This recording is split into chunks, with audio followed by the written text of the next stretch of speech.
हुक्मरानों ने फांसी देकर हलाक कर दिया था, क्योंकि 27 साल की मामूली सी उम्र में, नौजवानी में उन्होंने मुल्क की आजादी के लिए, क्योंकि अंग्रेजी हुक्मरानों ने उनको एक ऑफर दिया था कि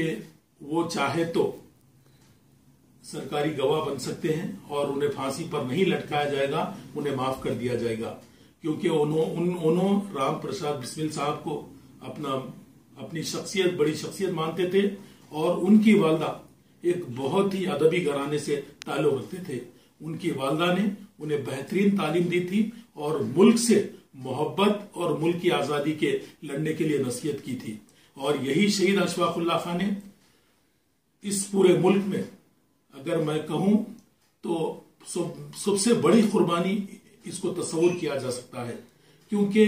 उन्होंने सिर्फ एक सरकारी गवाह बनने से इनकार करते हुए अपने आप को सूली पर लटका दिया। शहीद अशफाकुल्लाह खान एक पठान थे और मरने से पहले भी बार बार अंग्रेज उनसे पूछे, और जब उनकी आखिरी ख्वाहिश को पूछा गया तो उन्होंने कहा कि मुझे सिर्फ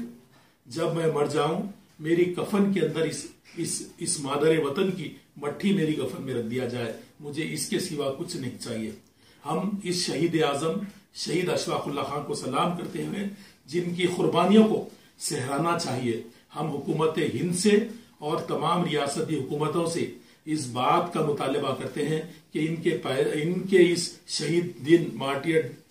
डे को कौमी एकजहती के तौर पर मनाया जाए, क्योंकि ये दिन राम प्रसाद बिस्मिल और शहीद अशफाकुल्लाह खान को अंग्रेजी हुक्मरानों ने सूली पर चढ़ा दिया था। और ये दिन आज के इस मुल्क के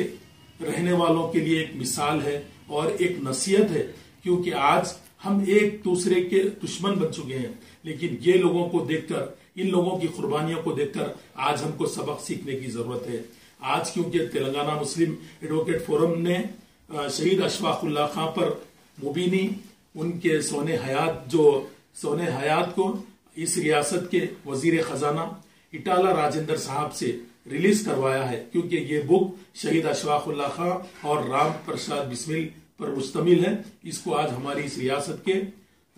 मोहतरम वजीर खजाना इटाला राजेंद्र साहब ने ये बुक को रिलीज किया, और अल्हम्दुलिल्लाह हम तमाम हुकूमत से यही मुतालबा करते हैं कि स्कूल में भी शहीद अशफाकुल्लाह खान और राम प्रसाद बिस्मिल की जो दोस्ती थी और जो मोहब्बत थी और जो एक कौमी एकजहती की अलामत थी, इसको भी सिलेबस में